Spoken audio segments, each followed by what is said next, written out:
Ya, selamat pagi Bapak Ibu, Saudara-saudara, semua yang di rumah. Selamat hari Minggu, selamat beribadah kembali walaupun masih terus dalam bentuk online. Tapi doa saya melalui ibadah hari ini lagi, melalui pujian dan penyembahan, melalui firman Tuhan, melalui perjamuan kudus hari ini, kita semua diberkati lagi oleh Tuhan. Kita semua bisa merasakan kehadiran Tuhan melalui semua rangkaian jalannya ibadah hari ini. Sebelum kita mulai, mari kita tundukkan kepala, kita berdoa. Tuhan, kami bersyukur, terima kasih untuk pagi hari ini. Terima kasih, kami terus bersyukur kepada Tuhan. Berterima kasih untuk perlindungan Tuhan, untuk pemeliharaan Tuhan buat kami sampai hari ini. Terima kasih untuk kekuatan, terima kasih untuk kesehatan, terima kasih untuk tiap-tiap berkat Tuhan yang Tuhan berikan untuk kami. Terima kasih untuk tiap-tiap kecukupan yang Tuhan berikan.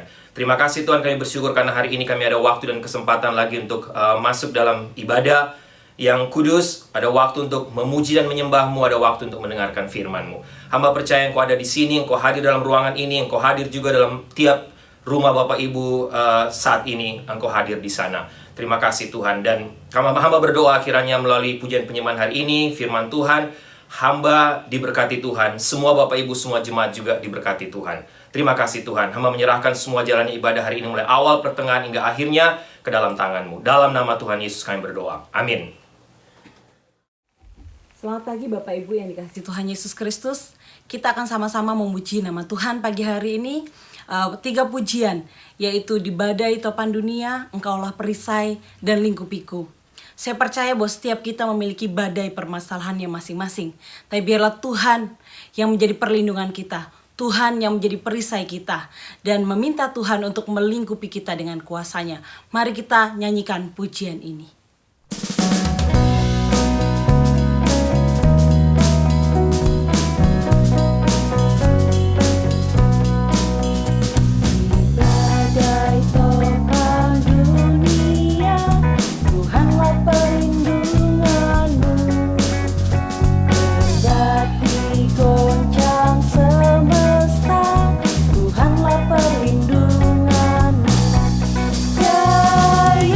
Gunung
perisaiku saat badai hidup menerpaku. Firman-Mu di dalamku tenangkan jiwaku. Ku kan berdiri di tengah badai dengan kekuatan yang Kau berikan. Sampai kapanpun ku kan bertahan, karena Yesus selalu menopang. Ku kan bertahan dalam tekanan dengan kekuatan yang Kau berikan. Sampai kapanpun tak tergoyahkan, karena Yesus selalu menopang hidupku.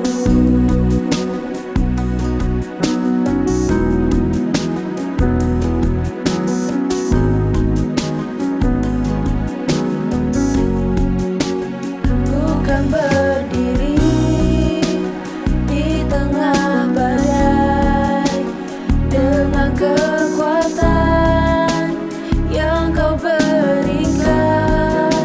Sampai kapanpun ku kan bertahan, karena Yesus selalu menopang hidupku.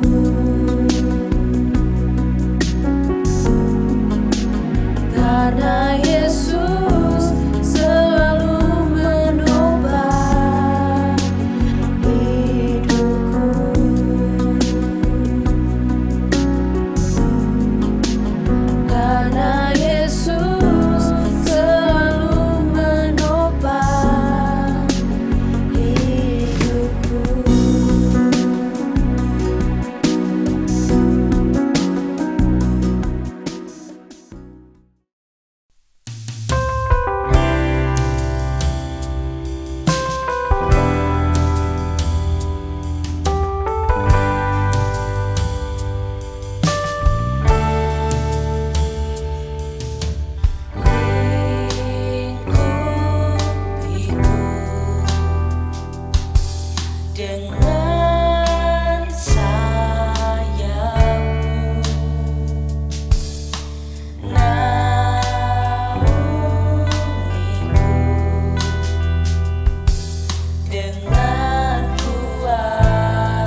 Selamat pagi Bapak Ibu, kita siapkan hati sama-sama untuk mendengarkan firman Tuhan lagi hari ini. Kita masih terus melanjutkan seri pelajaran tentang hidup. Dan hari ini kita akan belajar dari seorang tokoh dalam perjanjian lama yaitu Daniel. Dan khotbah saya hari ini di bawah satu tema, tetap teguh di tengah badai. Dan kita mau belajar sama-sama tentang satu pokok penting yaitu rahasia intervensi Allah dan juga keberhasilan Daniel, khususnya ketika dia berada di istana Babel. Mari kita tundukkan kepala, kita berdoa sebelum kita mendengarkan firman Tuhan.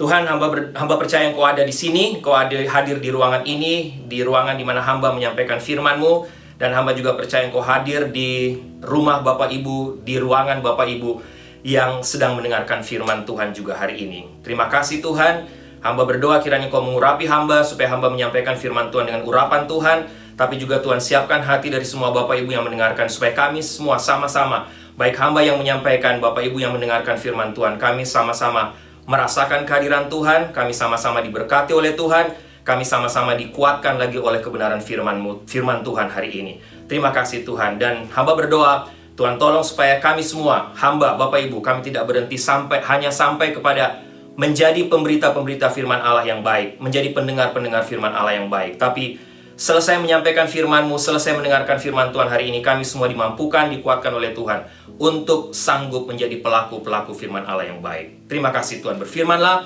bersabdalah karena kami sudah siap untuk mendengarkan firman-Mu. Dalam nama Tuhan Yesus kami berdoa. Amin. Ya, Bapak Ibu, kita akan belajar seperti yang saya sudah sampaikan tadi, kita akan sama-sama belajar hari ini dari seorang tokoh perjanjian lama yaitu Daniel. Mari kita lihat satu bagian firman Tuhan dari kitab Daniel. Kita hanya akan melihat Daniel pasal 1 ayat 1 sampai 21, tapi saya hanya akan membacakan beberapa ayat kepada kita semua. Semua ayat dari pasal 1 ayat 1 sampai 21 nanti kita akan sama-sama lihat, perhatikan selama firman Tuhan disampaikan. Mari sama-sama kita buka kitab Daniel pasal 1. Saya akan bacakan buat Bapak Ibu pasal 1 ayat 1 dan 2. Demikian firman Tuhan.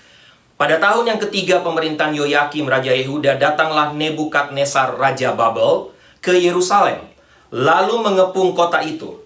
Tuhan menyerahkan Yoyakim Raja Yehuda dan sebagian dari perkakas-perkakas di rumah Allah ke dalam tangannya. Semuanya itu dibawanya ke tanah Sinear, ke dalam rumah dewanya. Perkakas-perkakas itu dibawanya ke dalam perbendaharaan dewanya. Yang berikut Bapak Ibu, perhatikan ayat 8 dan 9. Daniel berketetapan untuk tidak menajiskan dirinya dengan santapan raja dan dengan anggur yang biasa diminum raja. Dimintanyalah kepada pemimpin pegawai istana itu supaya ia tak usah menajiskan dirinya. Ayat 9. Maka Allah mengaruniakan kepada Daniel kasih dan sayang dari pemimpin pegawai istana itu. Kemudian yang terakhir Bapak Ibu bisa lihat ayat yang ke-18 sampai ayat 20. Setelah lewat waktu yang ditetapkan raja bahwa mereka sekalian harus dibawa menghadap, maka dibawalah mereka oleh pemimpin-pemimpin istana itu ke hadapan Nebukadnezar. Raja bercakap-cakap dengan mereka, dan di antara mereka sekalian itu tidak didapati yang setara dengan Daniel, Hanania, Misael, dan Asaria. Maka bekerjalah mereka itu pada raja. Ayat 20. Dalam tiap-tiap hal yang memerlukan kebijaksanaan dan pengertian, yang ditanyakan raja kepada mereka, didapatinya bahwa mereka 10 kali lebih cerdas daripada semua orang berilmu dan semua ahli jampi di seluruh kerajaannya. Nah, Bapak Ibu, bicara soal badai, salah satu bencana alam yang paling ditakuti manusia sebenarnya dalam dunia ini adalah badai. Sejarah mencatat ada paling tidak 10 badai yang telah memporak-porandakan bagian bumi ini. Dan badai yang dianggap sebagai perusak bumi itu sendiri sebenarnya dipengaruhi oleh beberapa unsur. Kecepatan maksimum angin, hujan deras, dan juga banjir. Nah, mari sama-sama Bapak Ibu saya ingin share kepada kita, apa saja 10 badai terkuat di dunia ini yang pernah menyebabkan bencana besar. Saya hanya baca sekilas saja. Yang pertama, badai Andrew di daratan Amerika Serikat tahun 1992 menewaskan 23 orang, kira-kira 23 orang. Badai Katrina di Karibia dan Florida, Amerika juga, yang terjadi tahun 2005, menewaskan kira-kira 1.800 orang. Yang ketiga, badai Hugo di South Carolina, tahun 1989, menewaskan sekitar 21 orang. Badai Sandy di Karibia dan Mid-Atlantik juga di Amerika Serikat yang terjadi tahun 2012 menerjang sekitar 24 negara bagian di seluruh Amerika Serikat dan menewaskan 13 orang. Badai Camille di pantai Mississippi dan Louisiana yang terjadi tahun 1969 menewaskan kira-kira 256 orang. Kemudian badai Gilbert yang terjadi tahun 1988. Topan Florida yang dikenal sebagai Topan Florida Keys Labor Day yang terjadi tahun 1935. Kemudian tahun 1900 ada yang disebut badai Galveston. Kemudian tahun 1998 yang disebut badai Mitch, Bapak Ibu. Badai Mitch ini dikatakan sebagai badai paling mengerikan mungkin dan terdahsyat sepanjang sejarah hidup manusia. Kenapa? Kecepatan terpanya diperkirakan mencapai 285 km per jam. Dan badai ini terdeteksi mulai tanggal 22 Oktober 1998. Badai Mitch ini bergerak cepat dan meluluh lantakkan Nicaragua, Honduras, El Salvador, dan Guatemala secara langsung. Diperkirakan paling sedikit 19.325 jiwa melayang dan kerugian pada waktu itu ditaksir mencapai 6,2 miliar US dollar, Bapak Ibu. Tapi, apa badai paling besar dan paling dahsyat dalam sepanjang sejarah, Bapak Ibu? Semua mengatakan badai terbesar terdahsyat dalam sepanjang sejarah itu adalah badai yang terjadi tahun 1780. Badai ini dianggap paling mematikan sepanjang masa. Kenapa? Badai ini menerjang kawasan Karibia termasuk Martinique, Barbados, dan Santa Lucia pada Oktober 1780 dan menewaskan 22.000 orang lebih. Kebanyakan korban tewas adalah tentara Amerika dan Inggris yang sedang bertempur di kapal perang sebagai bagian dari perang revolusioner pada waktu itu. Dan menurut seorang saksi mata, badai terkuat ini merobohkan pohon-pohon dengan kecepatan angin kira-kira 200 miles per hours, Bapak Ibu. Nah, itu badai, Bapak Ibu. Hari ini kita akan sama-sama belajar dari salah satu tokoh Perjanjian Lama dalam Alkitab. Juga yang menurut saya menjadi salah satu tokoh terpopuler bagi anak-anak sekolah minggu, anak-anak Sunday School. Biasanya kalau kita mengajar Sunday School atau anak-anak sekolah minggu, kita tanyakan kepada mereka cerita Alkitab apa yang mereka paling ingat. Dan Bapak Ibu biasanya hampir sebagian besar anak sekolah minggu mengatakan Daniel. Mungkin yang kedua sesudah itu adalah Yusuf, kisah Yusuf yang disampaikan Ibu Sarah minggu lalu. Daniel merupakan salah satu tokoh dalam Perjanjian Lama yang menurut saya sangat terkenal. Kita akan sama-sama belajar dari kehidupan Daniel, khususnya selama dia berada di dalam pembuangan di tanah Babel. Kita akan belajar sama-sama apa kira-kira kunci keberhasilan Daniel, sehingga dia bisa tetap bertahan dan berdiri teguh di tengah badai hidup yang ia alami. Khususnya sebagai seorang anak muda Israel yang sedang berada dalam masa pembuangan sebagai budak di kerajaan Babelonia. Nah, Bapak Ibu, untuk melihat bagian ini kita perlu melihat sedikit tentang latar belakang dari kisah dari cerita ini. Saya ingin sampaikan kepada Bapak Ibu secara cepat, secara garis besar. Bapak Ibu perhatikan ayat 1 dan 2 dalam pasal 1 tadi. Raja Nebukadnezar yang ada dalam kisah Daniel ini adalah Raja Nebukadnezar kedua yang memerintah sekitar tahun 605 sampai 562 sebelum Masehi di kerajaan Kasdim. Dan kerajaan Kasdim ini disebutkan menguasai daerah pada waktu itu yang dikenal sebagai Ancient Near East atau ANE. ANE ini Bapak Ibu mencakup Irak, Syria, Turki, Lebanon, Israel, Palestina, Jordania, Iran. Bahkan diperkirakan sampai ke Mesir.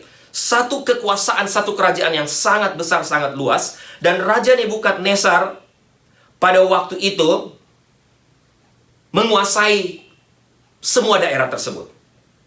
Sebelum kerajaan ini menjadi besar, daerah ANE dulunya dikuasai oleh bangsa Asyur, yakni bangsa yang mengalahkan Israel Utara dan membuang bangsa tersebut dan tidak pernah kembali lagi.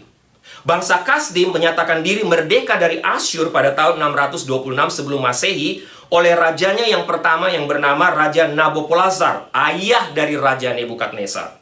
Nah, selain Asyur dan Kasdim, salah satu bangsa juga yang kuat pada masa itu adalah Bapak Ibu sebenarnya Mesir. Mesir juga sempat menjajah Yehuda, tetapi kemudian Mesir dikalahkan juga oleh Kasdim, oleh kerajaan Kasdim. Nah, setelah bangsa Israel Utara dihukum Tuhan dengan pembuangan oleh Asyur, Israel Selatan atau yang disebut Yehuda tidak juga bertobat, Bapak Ibu, dari jalan-jalan mereka yang jahat. Karena itu, Allah juga melakukan hal yang sama kepada Yehuda. Yehuda dikalahkan oleh bangsa Babel yang mulai berjaya dan sangat kuat. Dan sekali lagi saya sampaikan tadi, memiliki daerah kekuasaan yang sangat luas. Boleh dikatakan pembuangan Yehuda oleh Babel terjadi dalam 3 gelombang, dalam 3 pemerintahan Raja Yehuda pada waktu itu, Bapak Ibu. Kita akan tidak melihat secara detail, tapi yang pasti kisah sejarah ini menjelaskan bahwa pada waktu Babel mengalahkan Yehuda Nebukadnezar, Alkitab katakan, Nebukadnezar mengambil perkakas-perkakas yang ada di bait Allah. Dan menurut catatan kuno mengenai tradisi pada waktu itu, pengambilan perkakas-perkakas rumah penyembahan serta dewa-dewanya merupakan hal yang biasa terjadi pada waktu itu. Hal tersebut dilakukan untuk menunjukkan bahwa Allah bangsa yang peralatan penyembahannya diambil, dinyatakan telah kalah. Sehingga alat-alat bahkan patung-patung yang mereka punyai turut diambil. Jadi Bapak Ibu, pengambilan perkakas rumah Allah oleh Nebukadnezar pada waktu itu bukan sekedar karena benda-benda tersebut terbuat dari emas dan kelihatan indah, tetapi sebenarnya untuk menyatakan kemenangannya atas Allah bangsa Yehuda. Sekarang Bapak Ibu coba kita lihat ayat 3 sampai ayat 7. Bangsa yang dibuang ke Babel sekali lagi adalah bangsa Yehuda. Bapak Ibu perhatikan, itu adalah kerajaan Israel Utara. Karena itu istilah yang sering digunakan untuk menyebut bangsa tersebut adalah Yehuda, diucapkan 8 kali.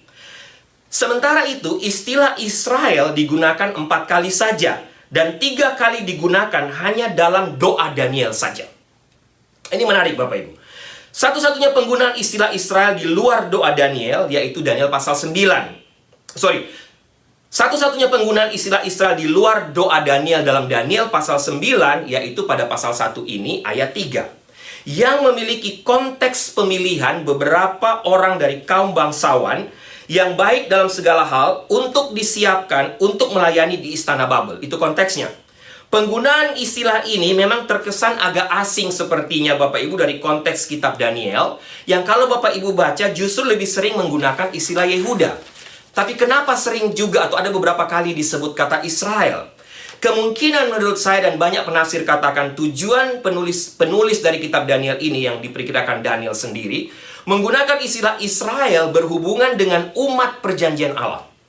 Jadi tiap kata Israel dipakai dalam kitab Daniel ini sebenarnya sedang menyatakan tentang umat perjanjian Allah. Karena dalam doa Daniel misalnya dalam pasal 9, istilah Israel memiliki makna umat Allah yang telah mengikat perjanjian dengan Allah Abraham, nenek moyang mereka. Sehingga istilah Israel menjadi penting dan ditekankan oleh penulis untuk menegaskan 4 orang anak muda yang terpilih untuk melayani istana Babel adalah orang-orang yang memegang teguh perjanjian Allah mereka dengan umatnya. Jadi artinya anak-anak muda itu atau 4 anak muda yang disebut dalam Daniel pasal 1 adalah orang-orang terbaik yang dipilih oleh Aspenas, kepala sida-sida Babel. Tidak saja mereka orang terbaik, tapi mereka juga adalah keturunan Yehuda. Tidak saja keturunan Yehuda, tapi mereka adalah orang Israel, yang berarti adalah umat perjanjian Allah. Bapak Ibu, mereka juga adalah anak muda keturunan raja atau kaum bangsawan yang memang masih memegang teguh iman mereka dan memelihara perjanjian dengan Allah Israel.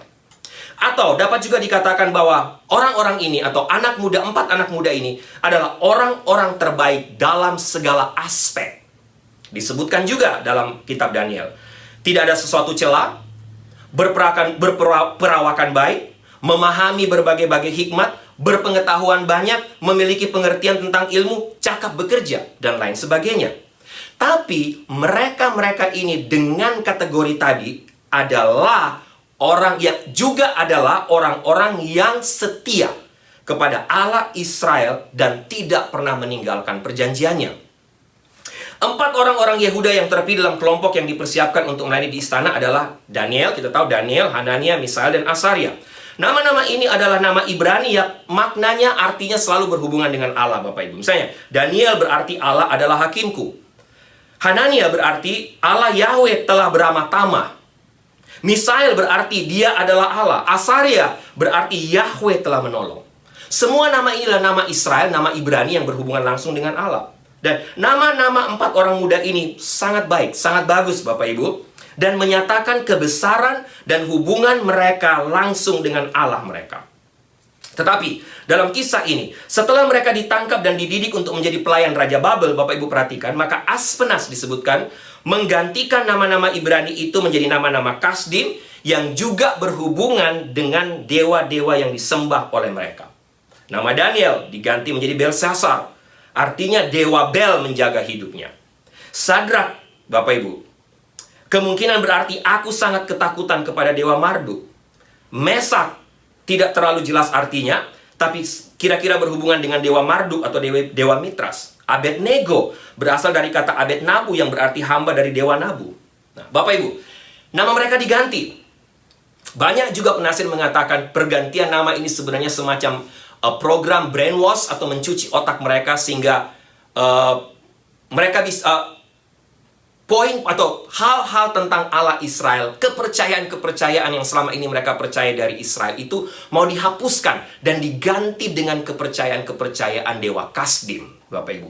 Tapi meskipun nama keempat dari pemuda dari Yehuda tersebut diganti dengan nama-nama Kasdim, bahkan berhubungan dengan nama-nama nama dewa-dewa mereka, tapi Bapak Ibu perhatikan, terlihat jelas dalam kitab Daniel ini bahwa iman keempat anak muda tersebut tidak tergantikan oleh dewa-dewa tersebut. Iman mereka tetap kepada Allah Yahweh meskipun mereka telah diberi nama baru yang kafir oleh penguasa pada waktu itu. Seluruh kitab Daniel, Bapak Ibu, kalau Bapak Ibu baca, menunjukkan bahwa keempat anak muda ini begitu tangguh dalam iman mereka dan memanifestasikan kehadiran Allah yang begitu nyata dalam hidup mereka. Poin ini sudah dibahas oleh Ibu Sarah ketika Ibu Sarah beberapa minggu lalu menyampaikan tentang kisah Sadrak, Mesak, dan Abednego, tentang bagaimana luar biasanya iman mereka. Oke, Bapak Ibu lihat ayat 8 sampai ayat 16. Kita lanjut. Bapak Ibu perhatikan. Dalam ayat 6 sampai 7 disebutkan 4 orang nama. Ya Bapak Ibu. Tapi kemudian di ayat 8 tiba-tiba yang disebutkan berketetapan tidak menajiskan diri dengan santapan raja hanyalah Daniel.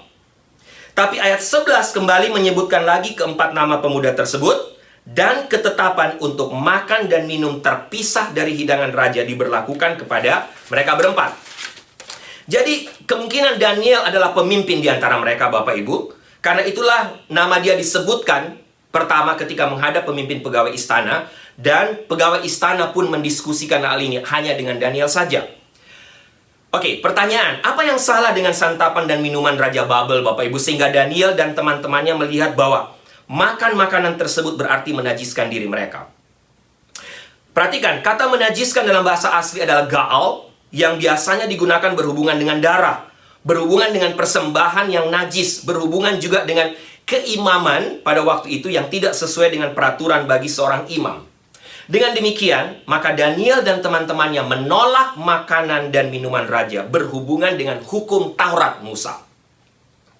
Menurut Taurat Musa, makanan digolongkan sebagai makanan tahir bukan saja karena makanan tersebut dari hewan-hewan yang tergolong tahir saja, tetapi juga bagaimana proses hewan tahir tersebut disiapkan untuk menjadi hidangan, termasuk bagaimana hewan tersebut mati dan dibunuh. Sehingga Daniel dan teman-temannya merasa perlu untuk menjaga diri mereka tetap benar di hadapan Tuhan, sehingga mereka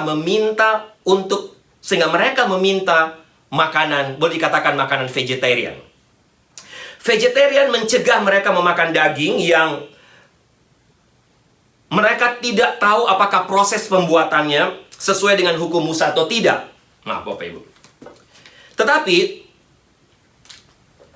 hal ini sebenarnya menunjukkan betapa seriusnya mereka dengan kekudusan mereka sebagai umat perjanjian Allah. Permintaan Daniel pada awalnya tidak diterima oleh pemimpin pegawai istana karena ia khawatir bahwa Daniel dan teman-temannya terlihat kurang sehat dibandingkan dengan orang-orang yang turut dididik bersama-sama dengan mereka. Oleh karena itu, Daniel meminta permintaan mereka diuji coba selama 10 hari. Permintaan Daniel ini diselingi dengan ayat 9, Bapak Ibu perhatikan, yang menyatakan bahwa Allah menyertai Daniel dan teman-temannya. Perhatikan bagian ini. Pemimpin pegawai istana itu menerima permintaannya karena Allah mengaruniakan kepada Daniel kasih dan sayang dari pemimpin pegawai istana itu. Bapak Ibu, poin ini penting. Jadi, kerinduan mereka untuk hidup sesuai dengan perintah Allah dapat terjadi. Kenapa? Karena Allah sendiri yang turut intervensi dalam proses perizinan tersebut. Akhirnya dilakukanlah percobaan kepada 4 pemuda ini dengan memberikan sayur dan air sebagai ganti makanan dari hidangan raja. Apa yang terjadi Bapak Ibu? Kita tahu ceritanya. Setelah lewat 10 hari, masa percobaan yang telah disepakati, maka hasilnya adalah keempat orang itu lebih baik perawakannya dan lebih gemuk. Apakah vegetarian lebih gemuk dari orang-orang yang makan daging? Bapak Ibu, jangan lupa bagian ini sedang tidak mengatakan bahwa vegetarian lebih baik daripada makan daging. Karena jangan lupa, bangsa Israel dalam perayaan-perayaan mereka makan daging dan minum anggur. Bahkan para imam selalu mendapat bagian dari korban-korban yang dipersembahkan kepada Allah. Sehingga kisah ini tidak bisa ditafsirkan sebagai ayat-ayat yang mendukung vegetarian lebih baik atau Daniel dan teman-temannya menjadi gemuk karena mereka hanya makan sayur-sayuran saja. Nah, Bapak Ibu, itu tadi sedikit latar belakang dari kisah ini atau latar belakang dari Daniel pasal 1. Sekarang, apa kira-kira pelajaran dari kisah sejarah ini khususnya melalui hidup Daniel? Menurut saya, paling tidak ada 2 pelajaran penting Bapak Ibu. Ini akan saya share kepada Bapak Ibu. Yang pertama, pelajaran pertama yang saya lihat, bicara atau ada satu kebenaran dari kisah sejarah ini yang sedang berbicara tentang penyertaan dan intervensi Allah dalam sejarah, juga dalam hidup manusia atau hidup kita sebagai manusia ciptaan. Bapak Ibu perhatikan bagian awal dari kitab ini dalam pembacaan tadi, pada masa tersebut, menyatakan bahwa Allah Yehuda telah ditaklukkan oleh Allah bangsa Babel yang besar, sehingga seolah-olah Allah Israel tidak bisa lagi berbuat apa-apa. Namun keseluruhan kitab ini atau keseluruhan kitab Daniel ini Bapak Ibu perhatikan berbicara hal lain. Kekalahan Yehuda bukanlah kekalahan Allah Israel, melainkan karena mereka telah memberontak kepada Allah. Allah merelakan reputasi namanya direndahkan oleh karena kekalahan bangsa Israel. Sepertinya. Tetapi Bapak Ibu, Allah Israel, sekali lagi, sepanjang kitab Daniel, tampil sebagai Allah yang berkuasa. Allah yang tidak dapat dikalahkan, dan Allah yang tidak membiarkan seorang pun memegahkan diri dan mencuri kemuliaannya. Raja-raja Babel yang besar menerima hukuman dari Allah Israel karena mereka tidak menghormati Allah yang maha besar dan juga melanggar kekudusannya. Kisah ini juga ingin menegaskan kepada kita Bapak Ibu, bagaimana penyertaan Tuhan kepada keempat orang Yehuda yang mau memelihara hukum Tuhan di tengah-tengah situasi yang sulit. Termasuk Daniel. Mereka tidak mau kompromi. Perhatikan Bapak Ibu, mereka tidak mau kompromi, tapi mereka juga tidak konyol. Mereka meminta izin dan menyepakati waktu uji coba, dan ternyata Allah membuktikan. Allah menolong mereka sehingga di ayat 16 dikisahkan bahwa pemimpin pegawai istana itu melihat bukti bahwa mereka tetap sehat, bahkan lebih baik dari tawanan yang lain, sehingga makanan mereka tetap dikhususkan hanya sayuran dan air saja. Mereka sama sekali tidak kompromi Bapak Ibu dengan situasi pada waktu itu. Tapi mereka juga tidak konyol. Mereka mengatakan silakan dicoba. Dan dalam waktu uji coba itu, sekali lagi, Allah membuktikan penyertaannya kepada mereka. Bapak Ibu bisa lihat ayat 17-21. Intervensi Allah kembali muncul dalam cerita ini. Khususnya pada bagian kesimpulan. Daniel dan teman-temannya adalah orang-orang yang takut akan Allah. Mereka menghormati Allah dan hukum-hukumnya. Bapak Ibu, dalam tradisi Yahudi, khususnya dalam Amsal, ingat, takut akan Allah dikatakan adalah awal atau permulaan dari pengetahuan. Pengetahuan dan kepandaian tidak berasal dari diri manusia sendiri, melainkan dari Allah. Walaupun akhir-akhir ini ada begitu banyak orang pandai, banyak orang berilmu yang akhirnya melupakan Tuhan. Hikmat yang sejati tidak berawal dari arogansi manusia atas kemampuannya untuk meneliti dan mencari pengetahuan sendiri, melainkan sekali lagi pemberian Allah. Karena itulah keempat anak-anak Tuhan ini dalam kitab Daniel diberikan Allah pengetahuan dan kepandaian. Bahkan Daniel dikatakan mendapat pengertian mengenai penglihatan dan mimpi. Pada pasal 2, Daniel mengakui bahwa kemampuan mengerti mimpi dan artinya bukanlah kemampuannya, melainkan pemberian Allah saja yang berkenan menyatakan rahasia-rahasia tersebut kepada manusia. Dengan demikian Daniel mengakui sepenuhnya bahwa apa yang ada pada dirinya semata-mata adalah karunia Allah. Nah, Bapak Ibu, perhatikan setelah lewat waktu pendidikan untuk melayani di istana, semua peserta didik itu menghadap Nebukadnezar dan diuji kemampuannya. Dari hasil ujian tersebut didapati bahwa, sekali lagi, Daniel, Hanania, Misael, dan Asaria adalah orang-orang unggulan yang memiliki kemampuan tak tertandingi. Bahkan Daniel pasal 1 mengatakan bahwa mereka 10 kali lebih cerdas, bukan hanya dari para siswa didikan saja, tapi 10 kali lebih cerdas dari seluruh orang pandai di kerajaan Babel. Bapak Ibu, kisah ini menegaskan bahwa orang-orang terpandai di seluruh Babel adalah orang-orang Yehuda. Siapa? Yaitu 4 orang pemuda tadi, termasuk Daniel yang tetap memelihara iman dan hukum Tuhan, serta memelihara perjanjian Allah dengan umat Israel. Bahkan Bapak Ibu lihat bagian penutup ayat 21 menyimpulkan awal dan akhir dari pelayanan Daniel di pembuangan. Daniel turut dibuang ke Babel oleh Raja Nebukadnezar, raja yang menyangkut Israel ke pembuangan. Tapi ia dipakai dan diangkat oleh Nebukadnezar sebagai pejabat. Kemudian raja-raja Media dan Persia juga mengangkatnya sebagai pejabat. Hingga sampai pemerintahan Raja Kores, yakni raja yang memerintah pada waktu Israel kembali ke Yerusalem. Hikmat dan kepandaian Daniel diakui sejak awal pembuangan hingga pembuangan bangsa Yehuda tersebut berakhir, Bapak Ibu. Pelajaran pertama, bagaimana Allah menyertai Daniel dan teman-temannya. Bagaimana Allah tetap berintervensi dalam hidup mereka. Yang kedua, Bapak Ibu, pelajaran kedua yang saya lihat. Rahasia keberhasilan Daniel. Apa kira-kira yang membuat Daniel bisa tetap berhasil dalam hidupnya? Dia tetap kuat imannya walaupun di tengah berbagai macam tantangan yang dia hadapi di sekitarnya. Khususnya dalam status sebagai budak di tanah Babel atau di kerajaan Babelonia. Oke, Bapak Ibu, untuk poin ini, jangan lupa bahwa dalam kehidupan zaman ini yang penuh dengan kompetisi, semua orang, termasuk kita ya, khususnya orang-orang muda, selalu ingin berusaha mencapai keberhasilan dalam hidup mereka. Karir yang mencapai puncak, kekayaan yang melimpah, kehidupan rumah tangga yang sejahtera, serta pujian dan decak kagum dari orang-orang sekeliling dari masyarakat. Itu adalah sejumlah hal yang boleh dikatakan dikejar oleh semua orang, khususnya orang muda.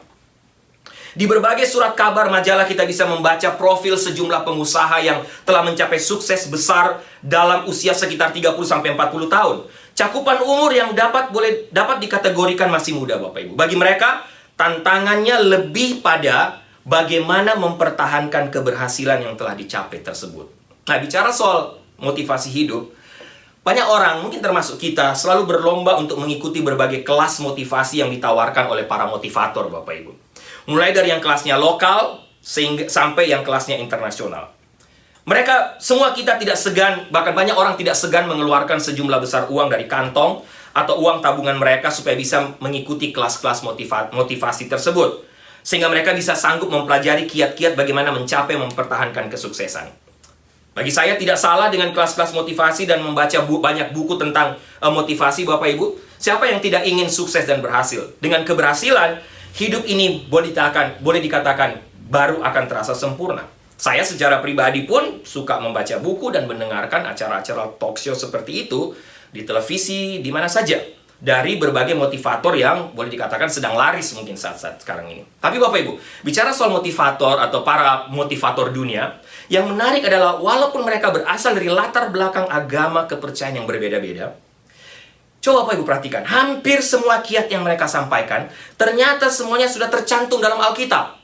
Dalam kitab suci. Untuk sekarang ini, nama-nama, boleh dikatakan nama-nama yang masuk dalam 10 contoh saja Bapak Ibu, 10 motivator terbaik di dunia, ya, Bapak Ibu mungkin juga kenal, saya sebut 10 nama itu. Siapa yang tidak kenal Nick Vujicic, Brian Tracy, Robin Sharma, Wayne Dyer, Zig Ziglar, Arnold Schwarzenegger, Jim Rohn, Les Brown, Tony Robbins, Eric Thomas. Ini adalah 10 motivator terbaik di dunia, boleh dikatakan untuk sekarang ini. Oke, bicara soal orang yang sukses, yang berhasil Bapak Ibu. Ironisnya, tidak banyak orang, walaupun mereka sudah membaca banyak buku, mereka sudah mendengar banyak kiat dari para motivator, tidak banyak orang yang dapat mempertahankan keberhasilan hingga akhir. Banyak orang yang nampaknya menurut ukuran dunia telah berhasil mencapai klimaks keberhasilan, ternyata kemudian mengalami keterpurukan. Bahkan hingga tidak mampu bangkit kembali. Usaha atau karir yang telah dirintis dari nol selama berpuluh-puluh tahun hancur hanya dalam hitungan bulan saja, Bapak Ibu. Harta dan jabatan yang dibanggakan sebelumnya melayang. Bahkan tidak sedikit keluarga mereka pun menjadi berantakan. Keluarga mereka hancur. Seketika saja kehidupan yang begitu menyenangkan berubah menjadi masa depan yang suram. Bapak Ibu, dalam waktu-waktu lockdown, khususnya dalam waktu-waktu stay home, dan khususnya 2 bulan terakhir ini, Bapak Ibu, atau boleh dikatakanlah 1 bulan terakhir ini, saya dikejutkan, saya kaget ditelepon oleh seorang teman, boleh dikatakan seorang adik rohani atau anak pelayanan saya, waktu saya pelayanan di Sidoarjo hampir 8 tahun. Selama 2 minggu, bukan 2 bulan, tapi boleh dikatakan selama 2 minggu ketika saya mengambil waktu cuti, saya banyak melayani teman ini atau adik rohani ini yang, kenapa Bapak Ibu? Kaget saya karena saya dapat berita, dia sedang dalam penjara. Bukan hanya dia, tapi istrinya juga. Saya kenal baik anak pelayanan saya, adik rohani saya. 3 tahun, 4 tahun yang lalu saya ke Indonesia, ke Surabaya, ke Sidoarjo. Adik ini yang selalu menjemput antar saya kemana-mana. Sudah menjadi seorang pengusaha yang cukup sukses, Bapak Ibu, boleh dikatakan di usia yang masih sangat muda. Tapi sekarang harus mendekam dalam penjara selama beberapa tahun, habis-habisan. Dalam waktu sekejap, semua usaha bangkrut, ditipu orang sana-sini. Dia telepon saya, menangis, WhatsApp, kami berdoa bersama, dan hampir tiap-tiap hari saya mencoba untuk WhatsApp, memberikan dia kekuatan, memberikan dia nasihat, supaya dia bisa bangkit kembali. Nah, Bapak Ibu, itu contoh. Nah, Bapak Ibu, dalam kisah Daniel ini, atau kisah ini, kita menemukan, saya sudah jelaskan tadi, ada seorang tokoh yang boleh dikatakan langka karena ia berhasil mencapai keberhasilan yang demikian besar ketika ia masih muda. Dan yang lebih atau paling luar biasa, lebih hebat lagi, Daniel sanggup mempertahankan keberhasilan hingga akhir hidupnya. Daniel terbukti tetap teguh walaupun di tengah badai yang menerpa hidupnya. Bukan hanya dalam segi karir, tetapi lebih penting lagi imannya pun dapat dikatakan berhasil menghadapi berbagai ujian yang tidak main-main besarnya, Bapak Ibu. Apa rahasianya? Sekali lagi, sehingga Daniel bisa menjadi orang yang demikian berhasil dalam hidupnya.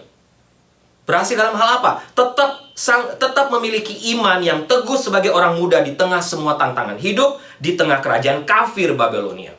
Bapak Ibu, sebenarnya kuncinya adalah bagaimana ia menjaga hubungan yang baik dengan Allah, juga dengan manusia. Dan kisah Daniel ini mengupas tentang, boleh dikatakan ketika saya baca kitab Daniel ini, Bapak Ibu, paling tidak mengupas tentang, boleh dikatakan paling sedikit 3 rahasia dalam kehidupan Daniel yang patut Bapak Ibu dan saya kita teladani hingga kita juga dapat menjadi orang-orang yang bisa mencapai dan mempertahankan keberhasilan dan bisa menjadi orang-orang percaya pada masa kini yang hidup di sini atau di mana saja, yang mampu tetap berdiri teguh di setiap badai kehidupan yang melanda kita, apapun. Dalam konteks Daniel memang jelas disebutkan badai hidup yang dialami Daniel yang menantang hidupnya adalah badai yang menantang imannya. Badai yang menantang hidup Daniel yang bersangkut paut langsung dengan hubungannya dengan Tuhan. Sanggupkah Daniel mempertahankan imannya? Sanggupkah Daniel tetap hidup bergantung kepada Tuhan? Nah, Bapak Ibu, mari kita sama-sama lihat. Menurut saya paling tidak adalah tiga rahasia keberhasilan Daniel di sini, di tengah tantangan hidup yang dialami. Yang pertama, Daniel setia menjaga kekudusannya. Kenapa dia berhasil? Kenapa dia bisa tetap kuat, Bapak Ibu, sampai akhir hidupnya? Karena Daniel tetap setia menjaga kekudusan hidupnya. Perhatikan, setelah tiba di negeri Babel di tanah pengasingan, Daniel dan kawan-kawannya segera menerima perlakuan khusus yang mungkin tidak diterima oleh orang-orang buangan yang berstatus rakyat jelata. Kenapa hal ini disebabkan? Karena ia termasuk dalam kumpulan yang berasal dari keturunan raja, Bapak Ibu, saya sudah sampaikan tadi, dan dari kaum bangsawan. Orang-orang muda yang tidak ada sesuatu celah, yang berperawakan baik, yang memahami berbagai hikmat, berpengetahuan banyak, dan mempunyai pengertian tentang ilmu.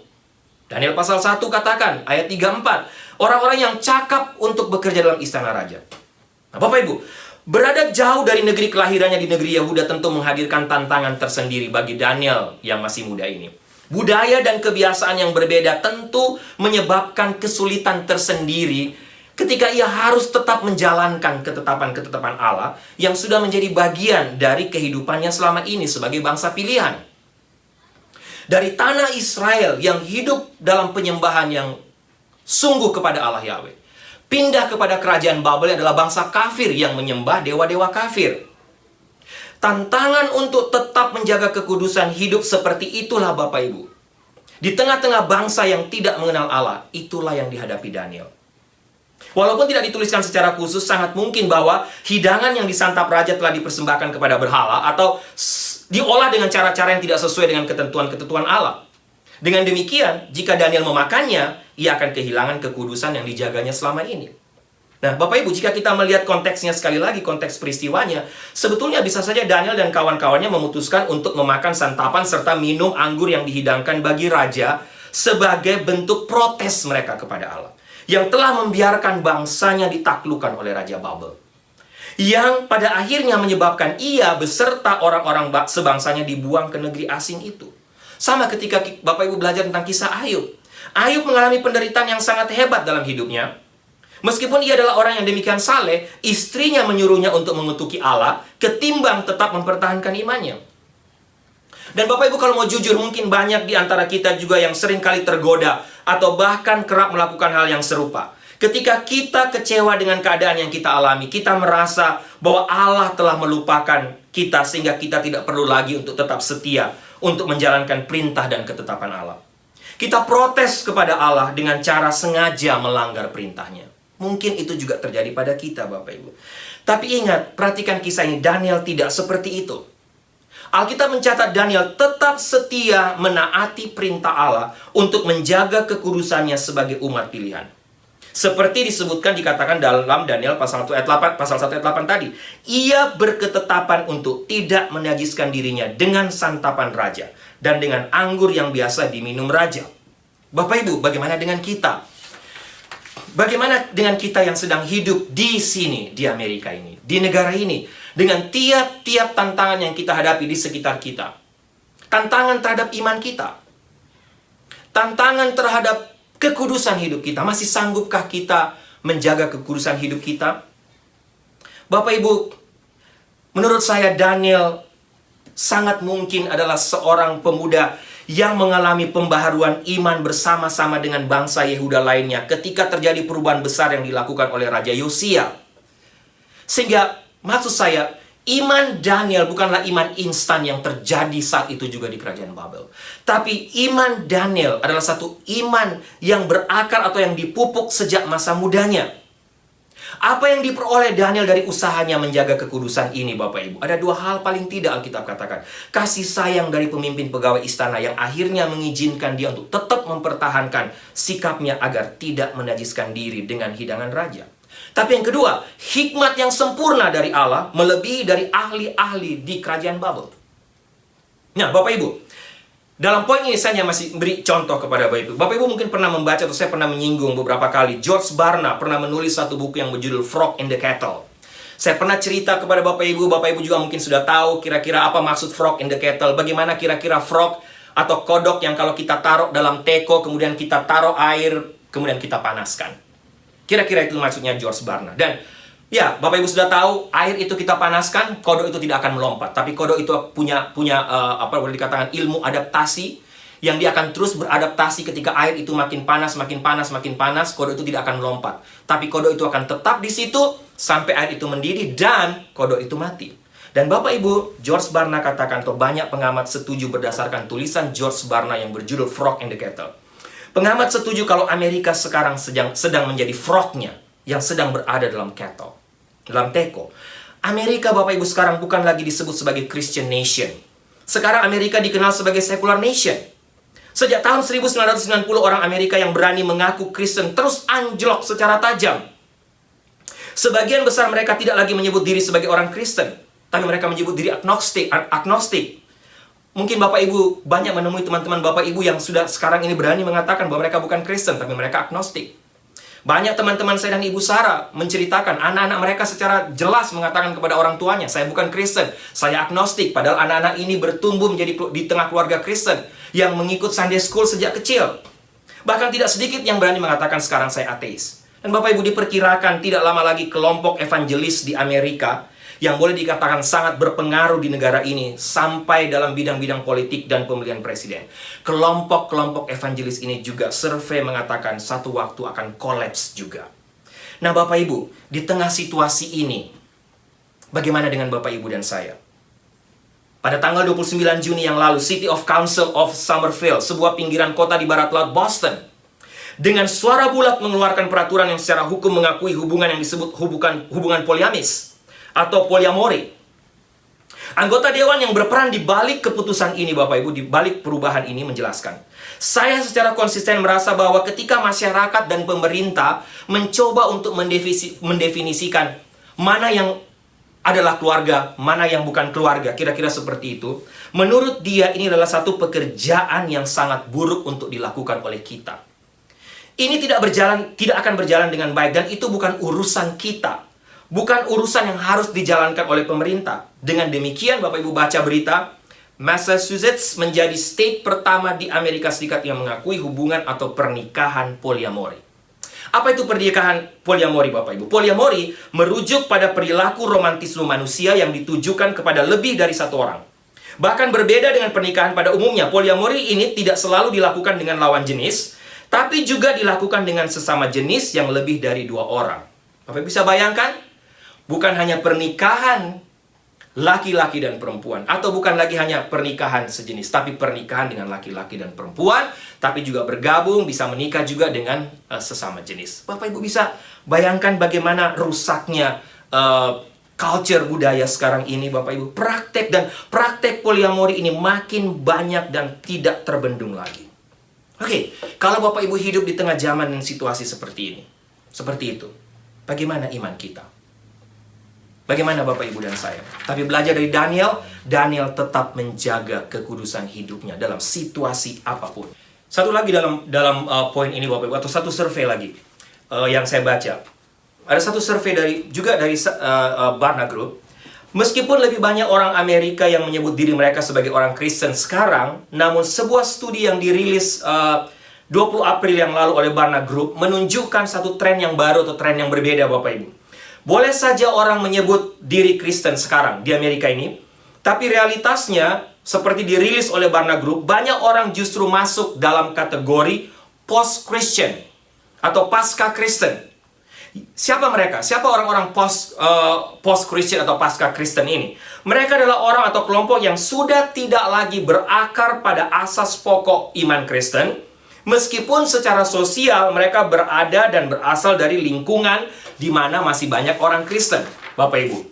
Dan survei yang dilakukan kira-kira seperti ini, Bapak Ibu. Orang yang menyebut pasca Kristen atau post-Kristen sekarang adalah orang dalam kategori ini. Barna Group memakai 15 metrik atau 15 list untuk memberikan sebagai standar untuk menilai orang-orang post-Christian ini. Siapa mereka? Mereka adalah orang-orang yang boleh dikatakan tidak percaya pada Tuhan lagi, mengidentifikasikan sebagai ateis atau agnostik, tidak setuju bahwa iman adalah penting dalam kehidupan mereka, belum berdoa kepada Tuhan dalam 1 tahun terakhir, tidak pernah membuat komitmen kepada Yesus, tidak setuju bahwa Alkitab adalah kebenaran yang absolut, belum menyumbangkan uang untuk gereja dalam setahun terakhir, tidak menghadiri gereja dalam setahun terakhir, setuju bahwa Yesus melakukan dosa.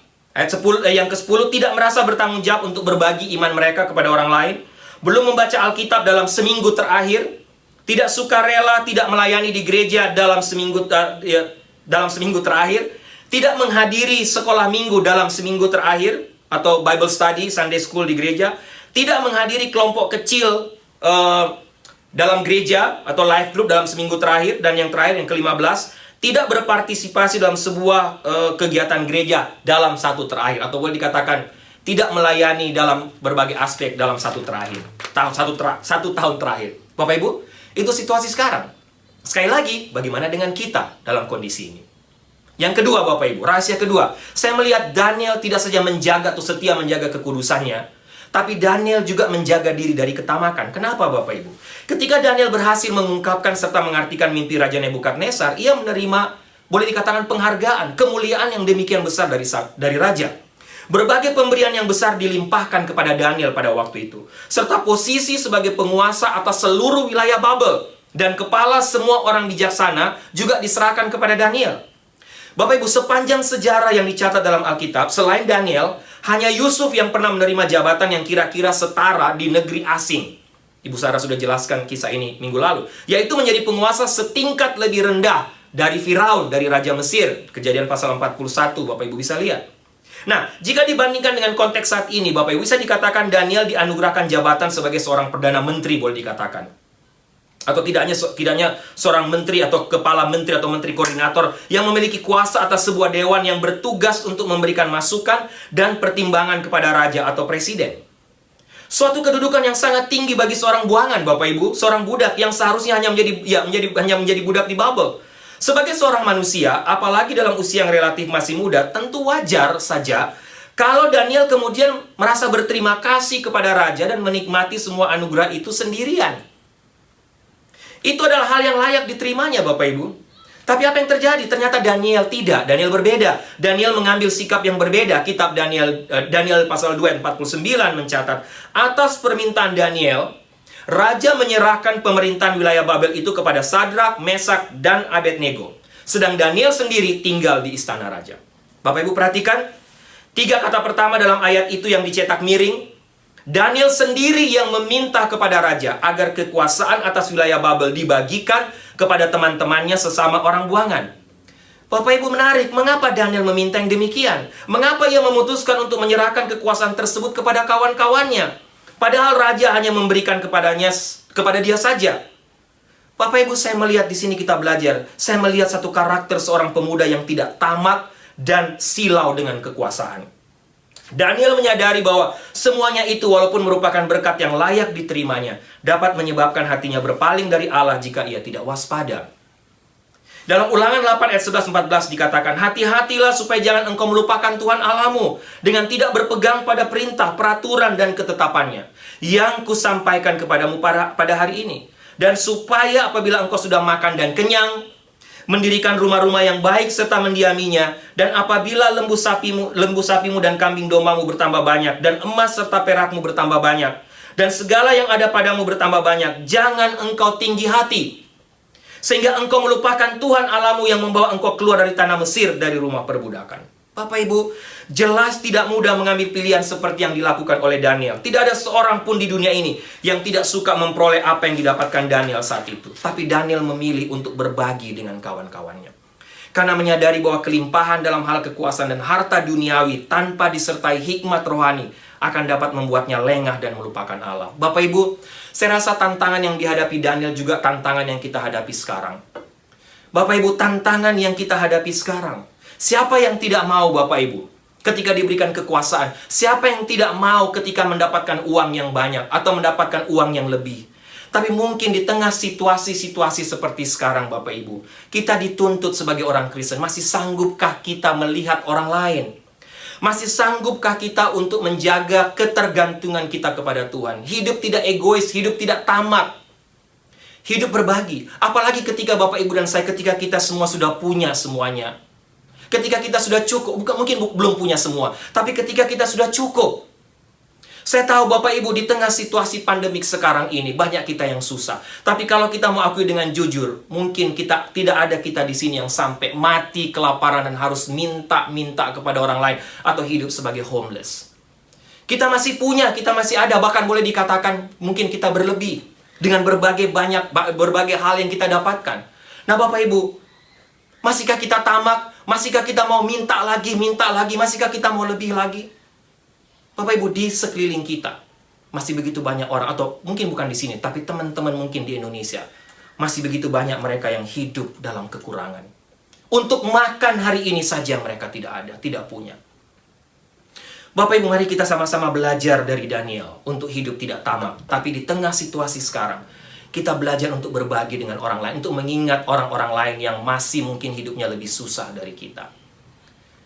Yang ketiga, Bapak Ibu, yang terakhir, rahasia ketiga saya lihat keberhasilan Daniel. Daniel memiliki keberanian yang sangat luar biasa. Keberanian dalam hal apa? Bapak Ibu, ketika kita menerima sesuatu yang baik dari seseorang, ini contoh, entah itu kenaikan pangkat atau bonus keuntungan yang besar dari atasan kita.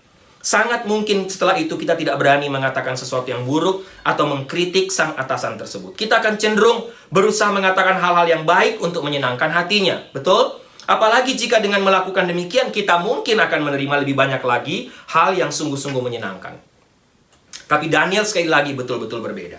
Setelah beberapa lama Raja Nebukadnezar kembali mendapat mimpi yang tidak dipahaminya. Sekali lagi Daniel diminta untuk menceritakan mimpi itu berserta dengan artinya. Tapi berbeda dengan mimpi yang terdahulu. Daniel sangat terkejut dengan mimpi raja kali ini. Meskipun pada awalnya arti mimpi itu menggelisahkan hatinya, tapi Daniel memutuskan atau memberanikan diri untuk memberitahukan mimpi itu serta artinya kepada raja. Bahkan dia berani untuk memberikan nasihat kepada raja agar dapat menghindarkan diri dari hukuman Allah. Daniel katakan apa? Jadi ya raja, biarlah nasihatku berkenan pada hati Tuanku. Lepaskanlah diri Tuanku daripada dosa dengan melakukan keadilan dan daripada kesalahan dengan menunjukkan belas kasihan terhadap orang yang tertindas. Dengan demikian kebahagiaan Tuanku akan dilanjutkan. Bapak Ibu bisa lihat dalam Daniel pasal 4. Bapak Ibu, keberanian Daniel juga ditunjukkan sekali lagi ketika ia harus menghadapi bahaya terhadap nyawanya. Keberhasilan Daniel yang demikian pesat ternyata telah mengundang rasa iri hati dari orang-orang tertentu. Dan hal demikian sangat lazim Bapak Ibu kita alami juga pada hari ini. Ketika karir atau usaha kita semakin menanjak, ketika kita berhasil, banyak orang yang akan merasa iri hati karena mereka merasa tersaingi dan juga menginginkan jabatan atau keuntungan yang kita dapatkan. Ketika itu Daniel diangkat menjadi salah satu dari 3 pejabat tinggi yang berkuasa atas wakil-wakil raja yang berjumlah 120 orang. Karena apa? Karena hikmatnya yang sangat luar biasa. Dan Daniel memang melebihi para pejabat tinggi tersebut dan juga wakil-wakil raja pada waktu itu. Bahkan raja bermaksud untuk menempatkannya atas seluruh kerajaannya. Kasih sayang raja yang demikian besar itu ternyata hampir saja mencelakakan nyawa Daniel, Bapak Ibu. Kenapa? Akibatnya apa? Orang-orang yang iri hati tersebut berusaha mencari-cari kesalahan pada diri Daniel agar ia bisa dijatuhkan. Namun, tidak ada suatu kesalahan pun yang bisa ditemukan pada diri Daniel. Kecuali apa? Kita tahu ceritanya, kecuali perbedaan yang mereka dapat ketika mengetahui ketaatan Daniel kepada Allahnya yang disembahnya 3 kali setiap hari. Daniel 6 ayat 11. Ketika akhirnya ia mendengar bahwa permufakatan jahat orang-orang tersebut berhasil membuat raja mengeluarkan titah yang melarang seorang pun untuk menyembah kepada dewa atau manusia kecuali kepada raja. Ini perintah raja untuk tidak atau melarang orang untuk menyembah dewa lain atau manusia lain atau Allah lain kecuali menyembah raja saja. Apa yang dilakukan Daniel? Segera setelah ia mendengar perintah tersebut, ia pergi ke rumahnya dan tetap berdoa dan tetap memuji Allah seperti yang biasa dilakukannya. Bapak Ibu, akibatnya apa? Ia harus dimasukkan ke dalam gua tempat singa-singa yang kelaparan tentunya. Kita tahu ceritanya. Apakah Daniel gentar dan meragukan kuasa Allah? Sama sekali tidak. Kitab Daniel 6:24 katakan, maka ditariklah Daniel dari dalam gua itu dan tidak terdapat luka apa-apa padanya, karena ia percaya kepada Allah. Sekali lagi Bapak Ibu, saya bacakan. Maka ditariklah Daniel dari dalam gua itu dan tidak terdapat luka apa-apa padanya, karena ia percaya kepada Allahnya. Bapak Ibu, dari pernyataan ini kita dapat melihat dengan jelas dari mana keberanian Daniel itu berasal. Kepercayaan yang penuh kepada Allah, bahwa Allahnya yang hidup sanggup untuk melepaskannya dari mulut singa-singa itu. Apa tantangan kita sekarang? Apa pergumulan kita sekarang? Apa resiko yang ada di depan kita karena iman kita sekarang? Pada akhirnya Bapak Ibu, pertanyaannya, mampukah Bapak Ibu dan saya melihat sesungguhnya bahwa keberhasilan macam apakah yang diperoleh Daniel? Mari kita lihat sekali lagi. Apakah terbatas pada keberhasilan secara materi semata? Saya rasa tidak Bapak Ibu. Keberhasilan tertinggi yang dicapai oleh Daniel sesungguhnya bukan pada materi dan kedudukan, tapi keberhasilan dalam iman. Keberhasilan untuk tetap mempertahankan status sebagai orang pilihan Allah dalam bentuk keberhasilan yang sejati. Bapak Ibu, mari kita mengevaluasi hidup kita. Sedangkan keberhasilan secara duniawi menurut saya untuk Daniel pada waktu itu, harta, kekayaan, kemuliaan, atau jabatan pada waktu hanyalah bonus dari Allah yang diberikan dalam kehidupannya. Yang lagi-lagi ketika dia mendapatkan bonus itu, dia kembali mempersembahkannya demi kemuliaan Allah yang begitu mengasihinya.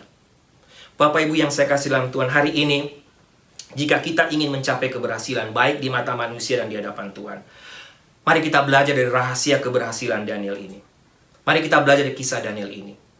Menghadapi tantangan dalam hidup ini, pertama ingat, Allah tetap berintervensi. Allah menyertai kita. Tapi yang berikut, mari kita belajar juga dari keberhasilan Daniel. Setia menjaga kekudusan.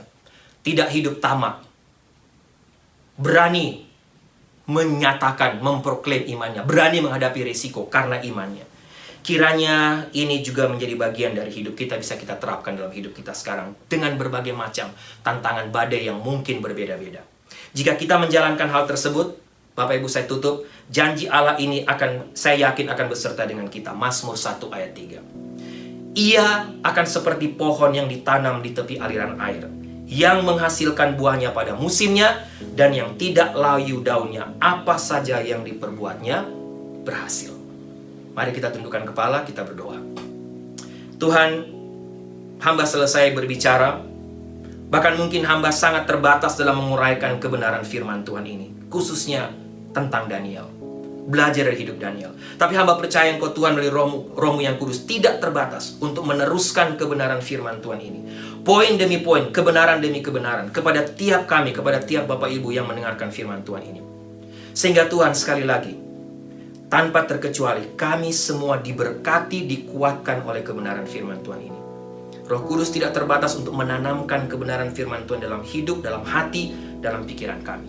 Tapi Tuhan, hamba berdoa sekali lagi, Tuhan tolong baik hamba yang menyampaikan firman Tuhan ini, yang sudah diberkati melalui firman Tuhan ini. Hamba berdoa untuk Bapak Ibu yang mendengarkan, kami sama-sama diberikan kekuatan, kemampuan oleh Tuhan untuk menjadi seperti Daniel, yang tetap teguh di tengah badai, apapun yang menantang hidup kami. Kami tetap hidup mempertahankan status identitas kami sebagai anak-anak Tuhan, sebagai orang pilihan Allah.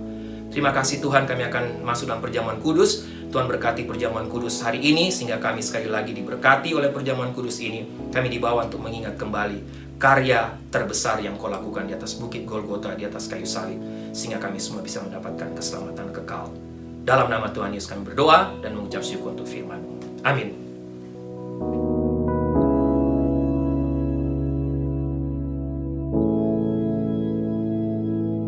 Bapak Ibu, mari kita siapkan hati untuk masuk dalam perjamuan kudus hari ini. Roti yang kita pecah-pecahkan ini mengingatkan kita akan tubuh Kristus yang diserahkan bagi kita untuk menebus kita. Demikian pula dengan cawan minuman ini yang kita pakai untuk mengucap syukur, mengingatkan kita akan darah Kristus yang dicurahkan bagi kita untuk pengampunan dosa kita.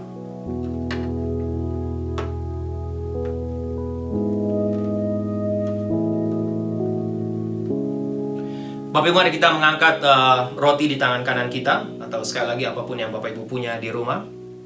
Yesus berkata, inilah tubuhku yang diserahkan bagi kamu, perbuatlah ini menjadi peringatan akan aku, makanlah. Mari kita makan bersama-sama dalam nama Tuhan Yesus.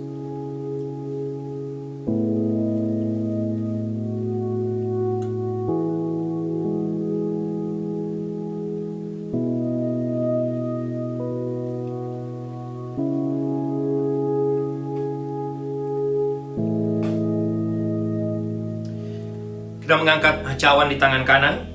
Pada malam yang sama Yesus berkata, cawan ini adalah perjanjian baru yang dimeteraikan oleh darahku. Perbuatlah ini setiap kali kamu meminumnya menjadi peringatan akan aku. Minumlah. Mari kita minum bersama-sama dalam nama Tuhan Yesus.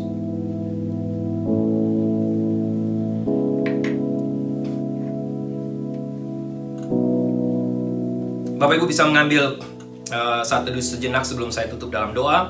Bapak Ibu bisa mengambil waktu doa secara pribadi. Bapak Ibu mengucap syukur untuk perjamuan kudus hari ini, mengucap syukur untuk pengorbanan Tuhan di atas kayu salib. Atau mungkin Bapak Ibu mau mengaku dosa, Bapak Ibu mau mengambil resolusi, komitmen baru di hadapan Tuhan. Saya beri waktu 1-2 menit sebelum saya tutup dalam doa dan mengucap syukur untuk perjamuan kudus hari ini.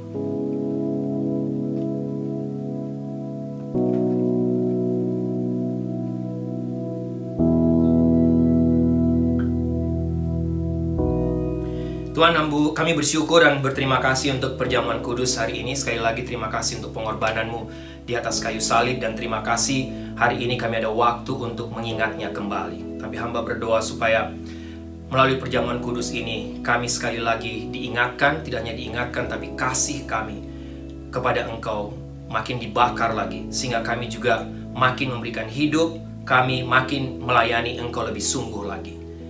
Sebagai rasa hormat, rasa ucapan terima kasih kami kepada karya terbesar yang Kau lakukan di Bukit Golgota.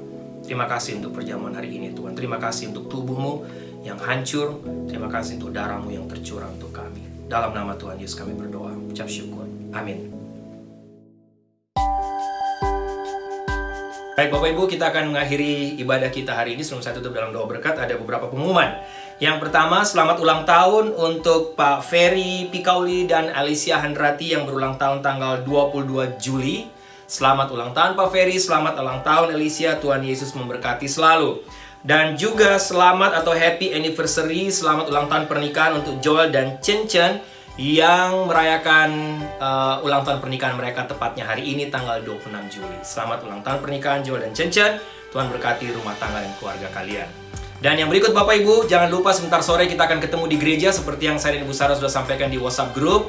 Kita akan kumpul sore ini untuk membahas firman Tuhan yang Bapak Ibu dengar yang saya sampaikan hari ini. Sebentar sore jam 5.30, setengah 6 sampai setengah 7 kita akan kumpul di gereja. Bapak Ibu yang sudah ready, sudah siap untuk datang berkumpul, bisa datang. Kita kumpul jam setengah 6 di patio, di hub, di depan chapel untuk bersekutu dan berdoa dan juga membahas firman Tuhan bersama-sama. Ya Bapak Ibu, sebenarnya sebentar sore ini ada semacam rehearsal persiapan untuk nanti berikutnya atau minggu-minggu depan kita akan mengadakan ibadah outdoor dari NLCC Indonesian Ministry. Jadi sekali lagi, jangan lupa sebentar sore kita kumpul. Kalau sesudah Bible Study, Bapak Ibu masih mau lanjut untuk mengikuti kebaktian dari gereja NLCC di outdoor service juga, Bapak Ibu bisa melanjutkan untuk ikut ibadah. Tapi kalau Bapak Ibu yang sudah mau pulang juga boleh. Baik, itu pengumuman untuk kita hari ini Bapak Ibu. Mari kita tundukkan kepala, saya akan tutup dalam doa berkat.